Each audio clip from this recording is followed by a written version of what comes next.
सिंधु दरिया में चाड़ अचण खां पोइ लाश मिलण जो सिलसिलो जारी आहे। अहम ख़बर अवां खे ॾियूं पिया। रोहिड़ी मां सखर बैराज जे गेट नंबर 41 मां अणॼातल शख़्स जो लाश कढायो वियो आहे। सखर बैराज में ॿिनि ॾींहंनि दौरान 5 लाश कढिया विया आहिनि।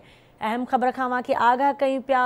रोहिड़ी मां ख़बर आहे सिंधु दरिया में चाड़ अचण खां पोइ लाश मिलण जो सिलसिलो जारी आहे। सखर बैराज जे गेट नंबर 41 मां अणॼातल शख़्स जो लाश कढायो वियो आहे। सखर बैराज में 2 ॾींहंनि दौरान 5 लाश कढिया विया आहिनि। तफ़सील मालूम कंदासीं रोहिड़ी मां आवाज़ न्यूज़ जे रिपोर्टर करीम बख्श जतोई खां। करीम बख्श, छा तफ़सील आहिनि इन हवाले सां? सखर बैराज गेट नंबर 41 मां अणॼातल शख़्स जो लाश कढियो वियो आहे।